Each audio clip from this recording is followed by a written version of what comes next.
ಇದೊಂದು ದೊಡ್ಡ ಪ್ರಕರಣ. ಡೈಲಾಗ್ ಸ್ಟಾರ್ ಈತ. ಇನ್ಸ್ಟಾಗ್ರಾಮ್ ತೆಗೆದ್ರೆ ಸಾಕು ಈತನ ಡೈಲಾಗ್ ಇನ್ನೂ ಫೇಮಸ್ ಆಗೋಗಿತ್ತು. ಪ್ರದೀಪ್ ಈಶ್ವರ್ ಅವರಿಗಿಂತಲೂ ಕೂಡ ದೊಡ್ಡ ಫೇಮಸ್ ಡೈಲಾಗ್ ಹೊಡಿತಾ ಇದ್ದಂತ ವ್ಯಕ್ತಿ. ಸೊ ಹೀಗಾಗಿ ಸಾಕಷ್ಟು ಟ್ರೆಂಡು ಕೂಡ ಇತ್ತು ಕೆಲವು ದಿನಗಳ ಹಿಂದೆ. ಯಾವಾಗ ಈತನ ಮನೆಯ ಮೇಲೆ ರೇಡ್ ಆಯ್ತು, ಕಚೇರಿಗಳ ಮೇಲೆ ರೇಡ್ ಆಯ್ತು, ಅವಾಗ್ಲೇ ಅಸಲಿ ವಿಚಾರ ಗೊತ್ತಾಗ್ಲಿಕ್ಕೆ ಶುರು ಆಗಿದ್ವು. ಯಾಕಂದ್ರೆ ಅಲ್ಲಿನ ಜನಕ್ಕೂ ಕೂಡ ಇಷ್ಟೊಂದು ದುಡ್ಡು ಹೇಗ್ ಮಾಡ್ದ, ಏನು ಎತ್ತ ಅನ್ನುವಂಥ ಪ್ರಶ್ನೆಗಳು ಎದ್ದಿದ್ವು. ಬೆಳಗಾವಿಯ ಶಿವಂ ಅಸೋಸಿಯೇಟ್ಸ್ ವಂಚನೆ ಕೇಸ್ಗೆ ಸಂಬಂಧಪಟ್ಟಂತೆ ಮಾಲೀಕ ಶಿವಾನಂದ ನೀಲನ್ ಅವರಿಗೆ ಸಿಐಡಿ ಡ್ರಿಲ್ ಮಾಡ್ತಾ ಇದೆ. 5 ದಿನ ಸಿಐಡಿ ಕಸ್ಟಡಿಗೆ ನೀಡಿರುವಂತದ್ದು ಕೋರ್ಟ್. 5 ದಿನಗಳ ಕಾಲ ವಿಚಾರಣೆಗೋಸ್ಕರ ಸಿಐಡಿ ಕಸ್ಟಡಿಗೆ ಕೊಡಲಾಗಿದೆ. ಶಿವಾನಂದ ವಿರುದ್ಧ 4,500 ಕೋಟಿ ವಂಚನೆಯ ಆರೋಪ ಇದೆ. 4,500 ಕೋಟಿ, 100 ಕೋಟಿ 200 ಕೋಟಿ ಅಲ್ಲ, 4,500 ಕೋಟಿ. ಅದು 35,000 ಜನರು ಶಿವಂ ಅಸೋಸಿಯೇಟ್ಸ್ ನಲ್ಲಿ ಹೂಡಿಕೆಯನ್ನ ಮಾಡಿದ್ದಾರೆ. 35,000 ಜನ. ಈವರೆಗೂ ಶಿವಾನಂದ ವಿರುದ್ಧ ಹೂಡಿಕೆದಾರರು ದೂರನ್ನೇ ಕೊಟ್ಟಿಲ್ಲ. ಇದೊಂದು ಆಶ್ಚರ್ಯ ನೋಡಿ. ಸಿಐಡಿ ರೇಡ್ ಮಾಡಿದ್ದಾರೆ, ಸಾಕಷ್ಟು ಅಕ್ರಮ ಆಗಿರುವಂತದ್ದು ಗೊತ್ತಾಗಿದೆ. ರೂಲ್ಸ್ ಗಳನ್ನ ಬ್ರೇಕ್ ಮಾಡಲಾಗಿದೆ. RBI ರೂಲ್ಸ್ ಎಲ್ಲ ಬ್ರೇಕ್ ಆಗೋಗಿದೆ. ಆದ್ರೂ ಕೂಡ ಹೂಡಿಕೆದಾರರು ಇಷ್ಟೆಲ್ಲ ಆದ ನಂತರನೂ ಕೂಡ ದೂರೇ ಕೊಟ್ಟಿಲ್ಲ. ಶಿವಾನಂದ ಹಣಕಾಸು ವ್ಯವಹಾರದ ಬಗ್ಗೆ ಸಿಐಡಿ ತನಿಖೆಯನ್ನು ಮಾಡ್ತಾ ಇದೆ. ಶಿವಾನಂದ ನೀಲಣ್ಣವರ್ ಹಣ ಸಂಗ್ರಹಿಸಿದ್ದೇ ಒಂದು ರೀತಿಯಾಗಿ ರೋಚಕವಾಗಿದೆ. ಇಲ್ಲಿ ಪ್ರಕರಣದ ತನಿಖೆಗೂ ಪೊಲೀಸರಿಗೆ ಭಾರಿ ಅಡಚಣೆ ಆಗ್ತಾ ಇದೆ. ಪ್ರಕರಣದ ತನಿಖೆ ಮಾಡ್ಲಿಕ್ಕೂ ಕೂಡ ಒಂಥರ ಅಡಚಣೆ ಆಗ್ತಾ ಇರುವಂಥದ್ದು. ಯಾಕೆಂದ್ರೆ ಸಸ್ಪೆನ್ಸ್ ಮೇಲೆ ಸಸ್ಪೆನ್ಸು, ಅದರ ಜೊತೆಗೆ ಬೇರೆ ಬೇರೆ ಏನೇನೋ ತಂತ್ರಗಳನ್ನ ಬಳಸಲಾಗಿದೆ. ಇಲ್ಲಿ ಠೇವಣಿ ರೂಪದಲ್ಲಿ ಹಣ ಸಂಗ್ರಹಣೆ ಆಗಿಲ್ಲ. ಠೇವಣಿ ರೂಪದಲ್ಲಿ ಹಣವನ್ನ ಸಂಗ್ರಹಣೆ ಮಾಡಿಲ್ಲ. ಬದಲಿಗೆ ಸಾಲದ ರೂಪದಲ್ಲಿ ಹಣ ಸಂಗ್ರಹ ಆಗಿದೆ ಅಂತ ಜಾಣ್ಮೆ ನೋಡಿ. ಓದಿರೋದು 12ನೇ ಕ್ಲಾಸ್ ಅಷ್ಟೇ, ಸೆಕೆಂಡ್ PU ಅಷ್ಟೇ ಓದಿರೋದು. ಐಸ್ ಕ್ರೀಮ್ ಮಾರ್ತಾ ಇದ್ದಂತ ವ್ಯಕ್ತಿ ತಲೆ ನೋಡಿ ಉಪಯೋಗಿಸಿರೋದು. ಸಿಐಡಿ ತನಿಖೆಗೆ ಇದೇ ದೊಡ್ಡ ಸವಾಲು. ಪ್ರಳಯಾಂತಕ ಮಾತ್ರ. ಆ ಡೈಲಾಗ್ ಹೊಡಿಬೇಕಾದ್ರೆ ಅನ್ಕೊಂತ ಇದ್ರು ದೊಡ್ಡ ಪ್ರಳಯಾಂತಕ ಅಂತ. ಅದರಲ್ಲ, ಈ ಬಿಸ್ನೆಸ್ ಅಲ್ಲೂ ಕೂಡ ದೊಡ್ಡ ಪ್ರಳಯಾಂತಕನೇ ಇದ್ದ. ಠೇವಣಿ ಸಂಗ್ರಹಿಸಲಿಕ್ಕೆ ಕೆಲ ನಿಬಂಧನೆಗಳು ಇದ್ದಾವೆ. ಸಾಲ ಪಡಿಲಿಕ್ಕೆ ಯಾವುದೇ ನಿಯಮಗಳು ಇಲ್ಲ. ಸಾಲವಾಗಿ ಪಡೆದಿರೋದಾಗಿ ತೋರಿಸಿರುವಂಥದ್ದು ಶಿವಾನಂದ್. ಸೆಕೆಂಡ್ PUC ಓದಿರುವಂಥ ವ್ಯಕ್ತಿ ಉಪಯೋಗಿಸಿರೋ ತಲೆ ನೋಡಿ. Master mind. ವಿಚಾರಣೆಗೂ ಸಹಕರಿಸದ ಶಿವಾನಂದ ನೀಲಣ್ಣವರ್.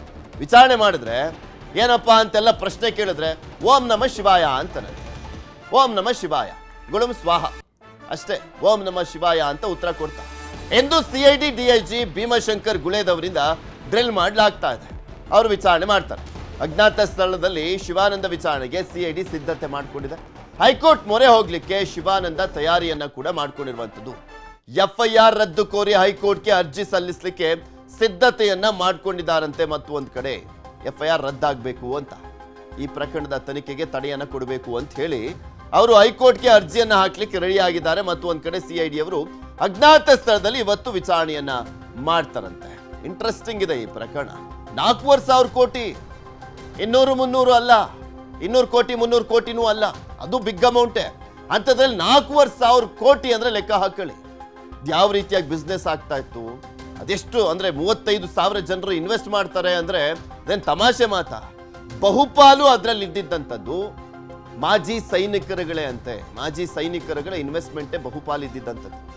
ಈತ ಕೂಡ ಸೈನಿಕರ ಮಗ ಆಗಿದ್ದ. ಅವ್ರ ತಂದೆ ನಂತರ KBಗೆ ಹೋದ್ರು. ಅದಾದ್ಮೇಲೆ ಅವರ ಅನುಕಂಪದ ಹುದ್ದೆ ಇವರ ಅಣ್ಣನಿಗೆ ಸಿಕ್ತು. ಇಡೀ ಕುಟುಂಬ ಬೆಳಗಾವಿಗೆ ಹೋಯ್ತವಾಗ, ಹುಬ್ಬಳ್ಳಿಯಲ್ಲಿದ್ದಂಥವ್ರು. ಇದೆಲ್ಲದ್ರ ಬಗ್ಗೆ ಇನ್ನಷ್ಟು ಮಾಹಿತಿಯನ್ನ ಕೊಡ್ತಾ ಹೋಗ್ತಾರೆ ನಮ್ಮ ಬೆಳಗಾವಿಯ ಪ್ರತಿನಿಧಿ ಚಂದ್ರಕಾಂತ್ ಸುಗಂಧಿ. ನಮ್ಮ ಜೊತೆ ನೇರ ಸಂಪರ್ಕದಲ್ಲಿ ಜಾಯ್ನ್ ಆಗಿದ್ದಾರೆ.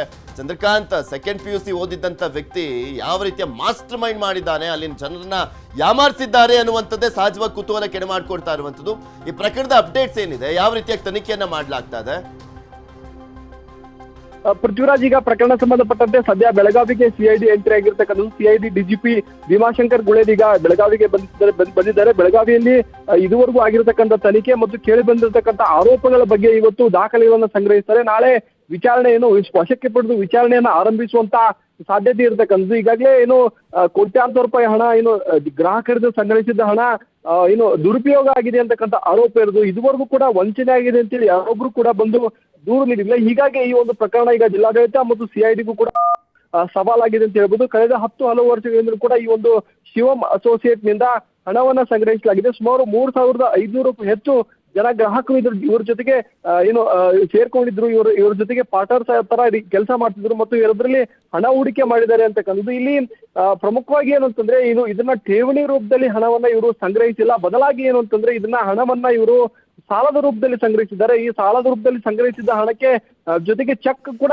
ಕೊಟ್ಟಿರ್ತಕ್ಕಂಥದ್ದು. ಇದು ಈಗ ಪ್ರಕರಣಕ್ಕೆ ಸಾಕಷ್ಟು ಸವಾಲಾಗಿದೆ ಅಧಿಕಾರಿಗಳಿಗೆ. ಯಾಕಂದ್ರೆ ಠೇವಣಿಯನ್ನ ಸಂಗ್ರಹಿಸಬೇಕು ಅಂತಂದ್ರೆ ಅನೇಕ ರೂಲ್ಸ್ಗಳು, ರೆಗ್ಯುಲೇಷನ್ಸ್ಗಳಿದೆ. ಇದನ್ನ ಠೇವಣಿಯ ಬದಲಾಗಿ ಸಾಲದ ರೂಪದಲ್ಲಿ ಸಂಗ್ರಹಿಸಿದ ಸಂದರ್ಭದಲ್ಲಿ ಯಾವುದೇ ರೂಲ್ಸ್ಗಳು ಅಪ್ಲೈ ಆಗಲ್ಲ ಅಂತಕ್ಕಂಥದ್ದು ಈಗ ಈ ಒಂದು ಶಿವಮ್ ಅಸೋಸಿಯೇಟ್ ಪರ ವಕೀಲರ ವಾದವಾಗಿರ್ತಕ್ಕಂಥದ್ದು. ಈ ಒಂದು ಪ್ರಕರಣವನ್ನ ನಾಳೆ ಹೈಕೋರ್ಟ್ ನಲ್ಲಿ FIR ರದ್ದು ಕೋರಿ ಒಂದು ಅರ್ಜಿಯನ್ನ ಕೂಡ ಸಲ್ಲಿಸಕ್ಕೆ ಸಾಧ್ಯ ಆಗಿದೆ. ನಿನ್ನೆ ಇಡೀ ದಿನ 12 ಗಂಟೆಗೂ ಹೆಚ್ಚು ಕಾಲ ಶಿವಮ್ ಅಸೋಸಿಯೇಟ್ ನಲ್ಲಿ ತನಿಖೆ ನಡೆಸಿದ ಪೊಲೀಸರು ಅನೇಕ ಮಹತ್ವದ ದಾಖಲೆಗಳನ್ನು ಕೂಡ ವಶಪಡಿಸಿಕೊಂಡಿದ್ದಾರೆ. ಸುಮಾರು 3-4 ಬಾಕ್ಸ್ನಷ್ಟು ಈ ಒಂದು ದಾಖಲೆಗಳಿವೆ. ಜೊತೆಗೆ ಏನಂದ್ರೆ ಮುಂದಿನ 1-2 ತಿಂಗಳಲ್ಲಿ ಸುಮಾರು ಒಂದು 50 ಕೋಟಿಗೂ ಹೆಚ್ಚು ಹಣ ಈ ಒಂದು ಕಂಪನಿಯಲ್ಲಿ ಹೂಡಿಕೆ ಆಗ್ತಿತ್ತು ಅಂತಕ್ಕಂಥ ಮಾಹಿತಿಗಳು ಕೂಡ ಸದ್ಯ ಬಹಿರಂಗ ಆಗಿರ್ತಕ್ಕಂಥದ್ದು. ಏನೋ ಶಿವಾನಂದ ನೀಲಣ್ಣವರ ಆಡಿದಂತಹ ಮಾತುಗಳಿಂದಲೇ ಈ ಒಂದು ಪ್ರಕರಣ ಬಯಲಾಗಿರ್ತಕ್ಕಂಥದ್ದು. ನಾನು ಮುಖ್ಯಮಂತ್ರಿ ಆಗ್ತೇನೆ ಸೇರಿದಂತೆ ಅನೇಕ ಅತಿರೇಕದ ಮಾತುಗಳನ್ನ ಆಡಿ ಸಾಮಾಜಿಕ ಜಾಲತಾಣದಲ್ಲಿ ಸಾಕಷ್ಟು ವೈರಲ್ ಆಗಿದ್ದು. ಇವರು ಬೆಳಗಾವಿಯಲ್ಲಿದ್ರು ಕೂಡ ಸಾಕಷ್ಟು ಜನರಿಗೆ ಗೊತ್ತಿರಲಿಲ್ಲ. ಕೇವಲ ಮಾಜಿ ಸೈನಿಕರು ಮತ್ತು ಕೆಲ ಸಾರ್ವಜನಿಕರಿಂದ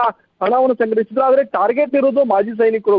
ಕೇವಲ ಕರ್ನಾಟಕ ಅಷ್ಟೇ ಅಲ್ಲದೆ ಮಹಾರಾಷ್ಟ್ರ ಮತ್ತು ಗೋವಾ ಭಾಗದ ಅನೇಕ ಮಾಜಿ ಸೈನಿಕರು ಕೂಡ ಇದರಲ್ಲಿ ಹಣವನ್ನ ಹೂಡಿಕೆಯನ್ನ ಮಾಡಿದ್ದಾರೆ. ಪೃಥ್ವಿರಾಜ್, ಚಂದ್ರಕಾಂತ್, ಇದರಲ್ಲಿ ಓಕೆ ಮಾಜಿ ಸೈನಿಕರುಗಳು ಮಾತ್ರನಾ? ಮತ್ತೊಂದ್ ಕಡೆ ಬೆಳಗಾವಿ, ಮಹಾರಾಷ್ಟ್ರ, ಗೋವಾ ಹೇಳ್ತಾ ಇದ್ರಿ.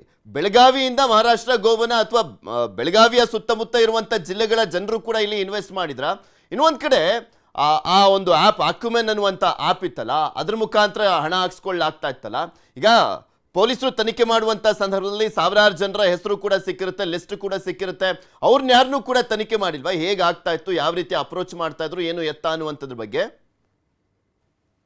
ಪೃಥ್ವಿರಾಜ್, ನಿನ್ನೆ ಏನು ನಗರ ಪೊಲೀಸ್ ಆಯುಕ್ತ ಭೂಷಣ್ ಬೋರ್ಸೆ ಸುದ್ದಿಗೋಷ್ಠಿಯಲ್ಲಿ ಒಂದು ಪಾಂಪ್ಲೆಟ್ ಅನ್ನು ತೋರಿಸಿದ್ರು. ಆ ಪಾಂಪ್ಲೆಟ್ ಏನು ಅಂತಂದ್ರೆ 1,36,000 ಬಡ್ಡಿ ಕೊಡ್ತೀನಿ ಅಂತ ಹೇಳಿ ಇವರು ಜನರನ್ನ ಆಕರ್ಷಣೆ ಮಾಡ್ತಾ ಇದ್ರು ಅಂತಕ್ಕಂಥ ಒಂದು ಪಾಂಪ್ಲೆಟ್ ಅನ್ನು ತೋರಿಸಿದ್ರು. ಅದು ಇವರ ಆಪ್ ನಲ್ಲಿ ಇರ್ತಕ್ಕಂಥದ್ದು. ಆ ಆಪ್ ಅನ್ನ ಬಳಸಿನೇ ಅನೇಕರನ್ನ ಇವರು ಸಂಪರ್ಕ ಮಾಡ್ತಾ ಇದ್ರು. ಜೊತೆಗೆ ಏನು ಅಂತಂದ್ರೆ ಈ ಒಂದು ರೀತಿಯಲ್ಲಿ ಸಾರ್ವಜನಿಕವಾಗಿ ಬಹಿರಂಗವಾಗಿ ಕಾರ್ಯಕ್ರಮಗಳನ್ನ ಮಾಡಿದ್ರೆ ಹೂಡಿಕೆ ಪ್ರಮಾಣ ಇನ್ನಷ್ಟು ಹೆಚ್ಚಾಗುತ್ತೆ ಅಂತ ಹೇಳಿ ಕೆಲವರು ಇವರಿಗೆ ಆಮಿಷ ಒಡ್ಡಿ ಸಾರ್ವಜನಿಕ ವಲಯಕ್ಕೆ ಕರೆದುಕೊಂಡು ಬಂದಿದ್ರು ಅಂತಕ್ಕಂಥ ಆರೋಪಗಳು ಸದ್ಯ ಕೇಳಿ ಬರ್ತವೆ. ಪೃಥ್ವಿರಾಜ್, ಈಗ ಏನು ಹೂಡಿಕೆ ಮಾಡಿದವರಿಗೆ ಈಗಾಗಲೇ ಬಡ್ಡಿ ರೂಪದಲ್ಲಿ ಏನು ಪ್ರತಿ ತಿಂಗಳು ಹೋಗ್ತಾ ಇತ್ತು, ಆ ಹಣ ಹೋಗ್ತಾನೆ ಇದೆ. ಜೊತೆಗೇನು ಅಂತಂದ್ರೆ ಇವರು ಈಗೇನು 35,000 ಜನ ಹೂಡಿಕೆ ಮಾಡಿದ್ದಾರೆ. ಅವರೆಲ್ಲರ ಮಾಹಿತಿಯನ್ನ ಪೊಲೀಸರು ಸಂಗ್ರಹ ಮಾಡಿದ್ದಾರೆ. ಆದ್ರೆ 1-2 ದಿನಗಳ ಕಾಲ ಅವರನ್ನ ಸಂಪರ್ಕಿಸಬೇಕು. ಯಾಕಂದ್ರೆ ಇದು ದೊಡ್ಡ ಜಾಲ ಆಗಿರೋ ಕಾರಣಕ್ಕಾಗಿ ಅವರೆಲ್ಲರನ್ನು ಕೂಡ ಸಂಪರ್ಕವನ್ನ ಮಾಡ್ತಾರೆ. ಮತ್ತು ಈ ಹಣ ಎಲ್ಲಿ ಹೂಡಿಕೆ ಆಗಿದೆ ಅಂತಕ್ಕಂಥದ್ದು ಈಗ ಪೊಲೀಸರ ಮುಂದಿರುವಂತಹ ಒಂದು ದೊಡ್ಡ ಸವಾಲಾಗಿದೆ. ಯಾಕಂದ್ರೆ 35,000 ಜನರ ಪೈಕಿ ಅನೇಕರನ್ನ, ಅಂದ್ರೆ ಬೆಳಗಾವಿಲಿ ಇರೋರು, ಸುತ್ತಮುತ್ತ ಇರೋರ್ನ ಈಗ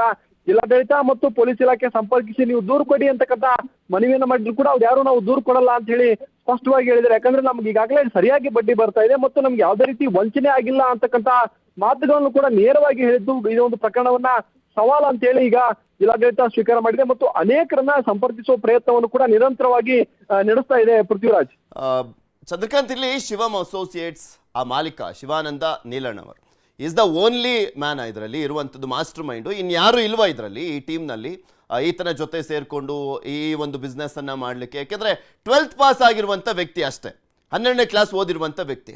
ಇದನ್ನ ಮಾಡಬೇಕು, ಇಂಥ ದೊಡ್ಡ ಬಿಸ್ನೆಸ್ ಮಾಡಬೇಕು, ಒಂದು ದೊಡ್ಡ ಜಾಲದಲ್ಲಿ ಜನರನ್ನ ಅಪ್ರೋಚ್ ಮಾಡಬೇಕು ಅಂದ್ರೆ ಒಂದು ದೊಡ್ಡ ತಂಡನೇ ಬೇಕಾಗುತ್ತಲ್ಲ. ಪೃಥ್ವಿರಾಜ್, ಇವರು ಒಂದೇ ದಿನ 3,500ಕ್ಕೂ ಹೆಚ್ಚು ಜನರನ್ನ ಅಪ್ರೋಚ್ ಆಗಿಲ್ಲ. ಇದು ಸುಮಾರು 10 ವರ್ಷಗಳಿಂದ ಕೂಡ ನಿರಂತರವಾಗಿ ನಡೆದುಕೊಂಡು ಬಂದಿದೆ. 30,000 ಜನನ 35,000 ಜನನ ಚಂದ್ರಕಾಂತ್? 35,000 ಜನ ಇದ್ದಾರೆ ಒಟ್ಟು. ಅಂದ್ರೆ ಇದು ಒಂದೇ ದಿನಕ್ಕೆ ಆರಂಭವಾಗಿಲ್ಲ. 10 ವರ್ಷಗಳ ಹಿಂದೆ ಸಣ್ಣದಾಗಿ ಆರಂಭವಾದ ಕಂಪನಿ ಈಗ ದೊಡ್ಡದಾಗಿ ಬೆಳೆದಿರ್ತಕ್ಕಂಥದ್ದು. ಸಹಜವಾಗಿ ಈ ಒಂದು ಕಂಪನಿ ಜೊತೆಗೆ ಟೆಕ್ನಿಕಲ್ ಟೀಮ್ ಸೇರಿದಂತೆ ಸುಮಾರು ಒಂದು 50-60 ಜನ ಇವ್ರ ಜೊತೆಗೆ ಇದ್ದಾರೆ ಅಂತಕ್ಕಂಥ ಮಾಹಿತಿ. ಆದ್ರೆ ಇವರ ಪಾರ್ಟ್ನರ್ಗಳು ಯಾರು ಮತ್ತು ಈ ಹಂತದಲ್ಲಿ ಶಿವಾನಂದ ನೀಲಣ್ಣ ಅವ್ರ ಜೊತೆಗೆ ಇರುವಂತವ್ರು ಯಾರು ಅನ್ನೋದ್ರ ಬಗ್ಗೆ ಕೂಡ ಪೊಲೀಸರು ತನಿಖೆ ಮಾಡ್ತಿದ್ದಾರೆ. ಪ್ರಮುಖವಾಗಿ ಒಬ್ಬರ ಹೆಸರು ಇದರಲ್ಲಿ ಚಿಕ್ಕೋಡಿ ಭಾಗದ ಒಬ್ಬರು ಇವರ ಪಾರ್ಟ್ನರ್ ಹೆಸರು ಸದ್ಯ ಕೇಳಿ ಬರ್ತಾ ಇದೆ. ಅವ್ರನ್ನು ಕೂಡ ನೋಟಿಸ್ ಕೊಟ್ಟು ವಿಚಾರಣೆಗೆ ಹಾಜರಾಗುವಂತೆ ಹೇಳುವಂತ ಸಾಧ್ಯತೆ ಇದೆ. ಜೊತೆಗೆ ಯಾರೆಲ್ಲ ಹೂಡಿಕೆ ಮಾಡಿದ್ದಾರೆ ಮತ್ತು ದೊಡ್ಡ ಪ್ರಮಾಣದಲ್ಲಿ ಯಾರು ಹೂಡಿಕೆ ಮಾಡಿದ್ದಾರೆ ಮತ್ತು ಇವ್ರ ಜೊತೆಗೆ ಯಾರು ಪಾಲ್ಗೊಂಡಿದ್ದಾರೆ ಅವ್ರಿಗೂ ಕೂಡ ಕರೆದು ವಿಚಾರಣೆ ಮಾಡ್ತೀವಿ ಅಂತ ಹೇಳಿ ಸ್ಪಷ್ಟವಾಗಿ ನಗರ ಪೊಲೀಸ್ ಆಯುಕ್ತರು ಹೇಳಿದ್ದಾರೆ. ಪೃಥ್ವಿರಾಜ್, ನೋಡೋಣ ನೆಕ್ಸ್ಟ್ ಏನಾಗುತ್ತೆ ಅಂತ ಈ ಪ್ರಕರಣದಲ್ಲಿ. ಧನ್ಯವಾದ ಚಂದ್ರ.